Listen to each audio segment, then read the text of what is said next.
할렐루야. 좋으신 하나님께 여러분 같은 마음으로 영광을 올려드립니다.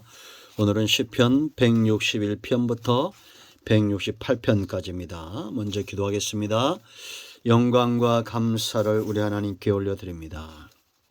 온 마음으로 하나님을 사랑합니다. 주의 보혈을 의지하오니 우리의 모든 죄와 허물을 사하시옵소서. 예수님의 이름을 의지하기도 합니다. 하나님의 선하심과 인자하심 가운데 선하신 뜻을 보여주시기를 원합니다. 성령 하나님 의지하오니 충만하게 우리 가운데 역사하시고 눈과 귀와 마음을 열어 주시옵소서. 주의 법에 기이하고 놀라운 것들을 보기를 원합니다. 종을 낮추시고 겸손하게 하시고 오직 말씀의 도구만 되게 하옵소서. 오늘 말씀하실 하나님을 사모하며 기다립니다. 주의 음성 듣기를 사모하는 백성들을 기억하시고 치유와 회복과 응답의 말씀으로 우리 가운데 나타나시기를 원합니다. 예수님의 이름으로 사모하며 기도합니다. 아멘. 자, 161절 한 절 보고 나머지 말씀들은 말씀을 묵상하며 보겠습니다. 고관들이 거짓으로 나를 핍박하오나 나의 마음은 주의 말씀만 경외하나이다. 아멘. 핍박보다 더 강력하게 드러나는 것이 하나님을 향한 경외하는 마음입니다. 우리가 하나님을 경외하면 하나님의 말씀도 경외하게 되어 있습니다. 온통 마음이 한 곳을 향해 집중되어 있는 상태, 바로 하나님을 존경하고 경외하며 영적인 거룩한 두려움을 갖는 겁니다. 이 절망과 짝하는 두려움이 아니라 감사와 존경과 짝하는 그런 경건한 두려움이죠. 여러분, 성도는 하나님만 경외하는 존재입니다. 어떤 상황, 핍박이 온다 할지라도 고관들이 거짓으로 나를 핍박한다, 억울하게 누명을 쓰고 힘있는 자들이 나를 핍박하고 박해한다고 해도 나의 마음은 하나님과 하나님의 말씀만 경외함으로 가득 찬 거예요. 왜 그럴까요? 이제 161편부터 168편 말씀 보면 경외하는 자들에게 숨길 수 없는 드러나는 것들이 분명하게 있다라는 겁니다. 경외하는 자는 이런 삶을 삽니다. 그 첫째는 바로 빼앗길 수 없는 즐거움입니다. 즐거움이 없는 경외는 잘못된 것이다, 이렇게 봐도 무관합니다. 우리는 하나님의 말씀이 즐겁고 하나님 자체가 즐겁고 우리의 신앙의 삶이 즐겁고 기도하는 것과 말씀을 듣는 것과 전도하는 것과 신앙생활의 모든 절반에서 여호와의 선하심을 맛보아하는 자들입니다. 즐거움입니다. 여러분, 이 어떤 즐거움이라고 말합니까? 162절 보세요. 사람이 많은 탈취물을 얻은 것처럼 나는 주의 말씀을 즐거워하나이다. 그렇기 때문에 하나님을 경외하는 거예요. 하나님의 말씀이 이런 즐거움을 준다는 겁니다. 세상 어떤 즐거움보다도 뛰어난 즐거움이죠. 전쟁에서 여러분 승리해 보세요. 승리한 자체의 즐거움이 있죠. 탈취물까지 나누는 즐거움이 있는 겁니다. 163절 보세요. 나는 거짓을 미워하며 싫어하고 주의 율법을 사랑하나이다. 여러분들도 동의하시겠지만 최고의 즐거움은 사랑에 있습니다. 이 사랑을 방해하는, 우리의 즐거움을 빼앗아가는 모든 거짓된 것들과 손절하게 되어 있습니다. 여러분, 즐거우십니까? 하나님을 경외하십시오. 경외하는 자 빼앗길 수 없는 말씀과 은혜의 즐거움을 맛보게 될 것입니다. 두 번째, 하나님을 경외하는 자는 찬양하는 삶에서 벗어날 수가 없습니다. 164절 보세요. 주의 의로운 규례들로 말미암아 내가 하루에 7번씩 주를 찬양하나이다. 왜 찬양하는 이유가 뭡니까? 주의 규례는 의롭다라는 겁니다. 우리가 하나님을 경외하는 이유죠. 하나님이 불의하시다면 그 입에서 나오는 말씀도 불의할 겁니다. 쓴 물은 단물을 낼 수가 없죠. 쓴 물과 단물이 어떻게 한 구멍에서 나옵니까?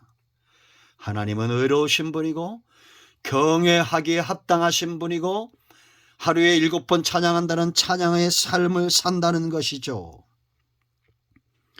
흥얼거리듯이 늘 흥에 겨워 하나님을 높이며 찬양하는 삶을 사십시오. 찬양은 그 중심의 것이 입술의 고백으로 나오는 겁니다. 여전히 입술을 열어 세상 노래를 흥얼거린다는 것은 그 안에 세상이 가득하기 때문입니다. 내 안에 가득한 것들이 내 입술로 흥얼거리며 나오는 겁니다. 하나님을 찬양하는 삶, 하나님을 경외하는 심령에서 나오는 겁니다. 주 하나님 지으신 모든 세계, 하나님을 찬양하는 우리 모두가 되기를 축원드립니다. 세 번째 열정이요, 사랑의 뜨거운 열정. 사랑하기에 경외하는 겁니다. 존중히 여기는 거예요. 여러분, 우리가 사랑하면 함부로 대하지 않습니다. 경외하고 존중히 여기고 규모가 있게 행하고 그런 거죠. 정말 아름다운 사랑, 아름다운 사람은 규모가 있게 행동하는 겁니다.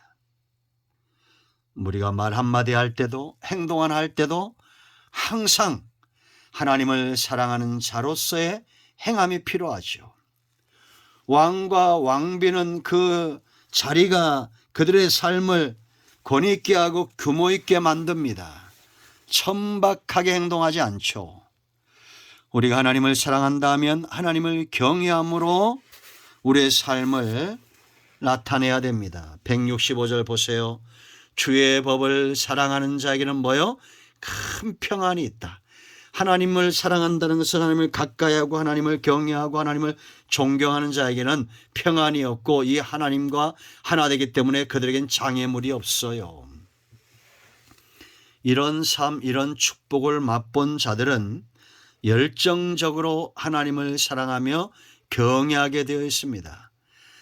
빛 가운데 나오면 어둠이 엄습할 수 없듯이 하나님과 가까이 하면 악한 영이 틈탈 수가 없고 하나님의 말씀에 붙들림 받으면 이 사람은 성령의 검으로 무장한 자와 같은 겁니다. 장애물이 있을 수가 없어요. 이 열정적인 삶을 맛보는 자, 하나님을 경외하는 겁니다. 166절 보세요. 여호와여, 내가 주의 구원을 바라며 주의 계명들을 행하였나이다. 아멘. 우리가 하나님을 존경하고 경외한다는 것은 늘 바라보고 있는 상태입니다. 그 하나님의 입에서 나오는 계명을 행한다는 것은 그것을 귀하게 여긴다는 겁니다. 우리가 경외하는 마음이 없이, 존중히 여기는 마음이 없이는 하나님의 말씀을 행할 수 없어요. 여러분, 자녀가 부모를 존경하고 사랑할 때 존대하죠. 학생들이 선생님을 사랑하고 존경할 때 존대하죠. 이 원리는 마찬가지입니다. 우리는 짐승만도 못한 존재가 아닙니다. 하나님을 사랑하기 때문에 하나님의 입에서 나오는 말씀들을 귀하게 여기고 행하는 거예요. 167절, 이 사랑은 깊어지게 되어 있습니다. 내 영혼이 주의 증거들을 지켜 싸우며 내가 이를 지극히 사랑하나이다. 하나님을 경외하는 마음이 없이 이 사랑과 이 하나님의 증거를 지키는 것이 깊어질 수 없다라는 겁니다. 네 번째 중요한 것, 마지막으로 168절, 하나님을 경외하는 자 코람데오의 삶을 삽니다. 168절 읽겠습니다. 내가 주의 법도들과 증거들을 지켜 싸우니 나의 모든 행위가 주 앞에 있음이니이다.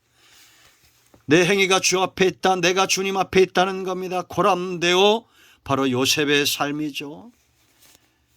요셉은 가는 곳마다 그를 보는 자들이 여호와께서 그와 함께 하심을 보았습니다. 보디발의 집에서도 보았고 간수에게 감옥에 갇혀서도 그것이 보였습니다. 바로 앞에서도 바로의 고백을 들어보세요. 이와 같이 하나님의 신에 감동된 자를 우리가 어디서 찾을 수 있겠느냐. 고람되어 내가 하나님 앞에서 득지할 수 없습니다. 이것이 바로 요셉의 삶이었죠. 여러분, 우리의 행위는 사람 앞에 있지 않습니다. 하나님 앞에 있습니다. 그러므로 주의 법도들을, 그 증거들을 지키는 삶을 살아야 됩니다. 하나님을 경외하는 자, 하나님만으로 즐거워하고 찬양하며 열정적으로 하나님을 사랑하고 고람되어의 삶을 살게 되어 있습니다. 하나님을 경외하는 저와 여러분 모두 위에 하나님의 놀라우신 은혜와 복이 함께하기를 축원드립니다. 기도합니다. 예수님의 이름을 의지하여 기도합니다. 이 말씀대로 되게 하여 주시옵소서. 우리 가운데 마음이 상한 자, 병든 자 치유하시고 회복시켜 주시기를 원합니다. 예수님의 이름으로 마음껏 축복하며 기도합니다. 아멘. 나사렛 예수 그리스도의 이름으로 모든 질병과 모든 병만은 떠나가며 치유되었습니다. 막힌 것들은 예수 그리스도의 이름으로 열려졌습니다. 아멘. 할렐루야.